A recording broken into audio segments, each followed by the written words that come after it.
Before I get into Marvin, who a lot of people have as the top prospect, I want to say the biggest thing too with the receiver position and drafting is you can see the direct impact that getting the right guy can have. You look at like the Justin Jefferson impact on the Vikings and what that became. Jamar Chase and Joe Burrow's impact on Cincinnati, who they were the worst team in football a few years back. And people forget about that so quickly because they drafted the right quarterback and the right receiver. Even as far as last year, you look at guys like the Chargers drafted the wrong guy. And look how that happened, right? Look how that worked out for them. But then the Ravens drafted a better fit in Zay Flowers and an immediate impact that, was a later pick because for whatever reason, they got pushed back in the draft. The receiver position can change teams. It can transform your offense identity. And Marvin Harrison Jr., when we get back to this first guy we're going to talk about, he transforms a franchise. The hype is real. The name, obviously, people know Marvin Harrison. His dad was a Hall of Fame, one of the best receivers we've ever seen play the game. But Marvin Harrison Jr. provides a lot of the same things his dad had, but a little bit different, right? He's a little bit bigger. I think his top end speed is faster than his father was. This guy's got strong hands. He really does check every box when you look at it. And you can talk about being overhyped or whatever you want. I do think he's a little bit overhyped, but the hype is not fake. It's warranted. It's deserved. This guy's going to be a solid NFL player for 10 plus years, barring any crazy injuries. He's the real deal. The first thing you want to look at in this first clip is obviously you see his speed at the point of release. And then it's the catch that stands out to me. This guy's actually in very good position in coverage. It's a hard thing to cover this guy one-on-one, right? For anybody, I don't care who it is, it's a hard ask. He plays pretty good in transition. He's right there on the shoulder that he needs to be on. Quarterback gives his guy a chance. And when you hear guys say 50-50 balls, when it's a Marvin Harrison Jr., it's not a 50-50 incompletion catch. It's 80-20, 75-25.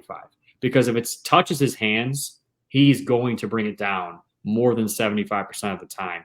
And it doesn't matter how good the coverage is. It doesn't matter if you get your hand on the ball. He's got strong hands. He's a natural pass catcher. He can get open off the press. He can get open against zone and off coverage. He can outrun you.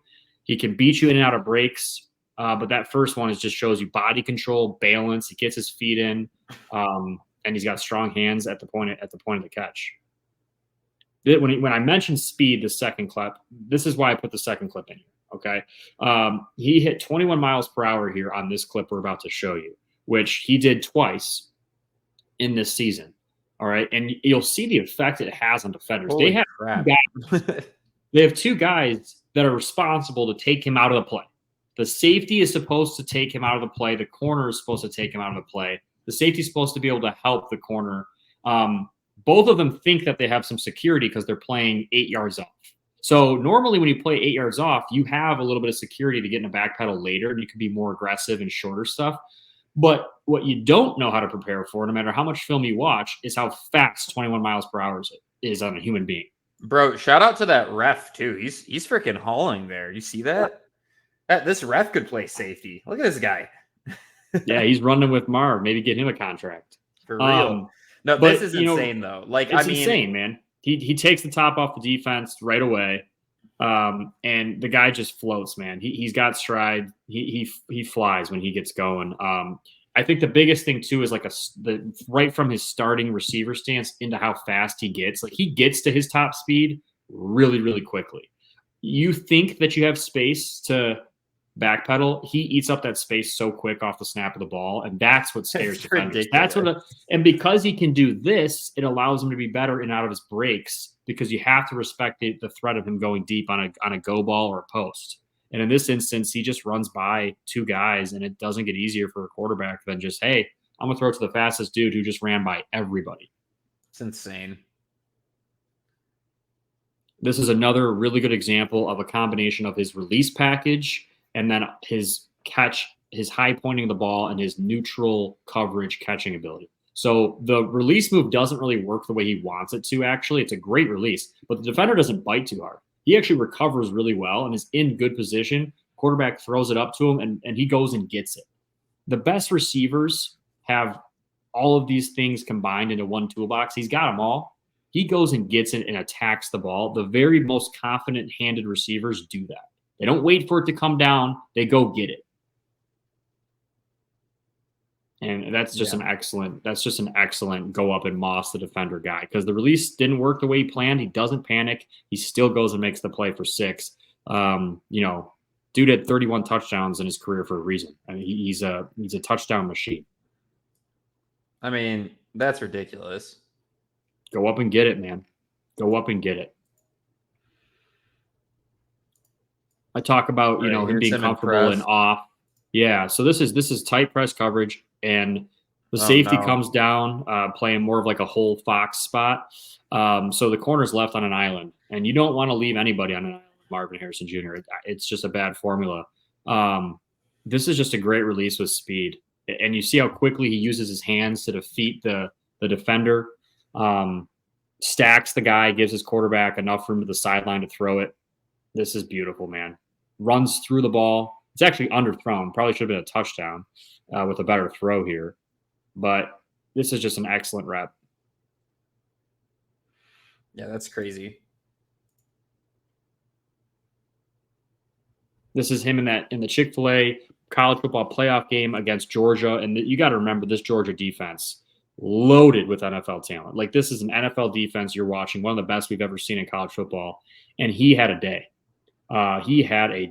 This is bailing coverage. Again, you see the quick twitch of his in and out of break at the top of these routes. You're not supposed to be 6'4", 215 with a 4.3 40 and do this. You're not supposed to be able to change direction like that. And he does with ease. He's truly is masterful in his route running. And it's a quarterback's best friend. Like, not only can he beat you just with his raw athleticism that he has in his DNA, he's a technician. And that's why it's a safe bet to draft this dude. We've seen receivers that have all the raw talent, and sometimes it works out, but sometimes it doesn't. And very few receivers that we've seen in the NFL's history have it all. This is a guy that potentially has it all. Just ridiculous. And like Mark said, like, I just think, like, he's the most complete receiver in this draft. I think, and Mark even, like, pulled up some stats here that we'll get into in a bit. Like, this draft class is so loaded that, like, yes, Marvin Harrison's going to be the first receiver off the board. 99.9% chance that's the case. With that being said, some of these other guys really aren't that far behind him and have just as much potential to be successful in the NFL. I think the main thing here that not only this film shows, but we've really just seen over Marvin Harrison's career is just the completeness of a athlete that he is. He's incredibly fast. He's incredibly large. He's incredibly physical. He has great hands and he runs great routes. Like, it's hard to find all of that in one receiver. It's difficult to find, faults or issues with his game in general.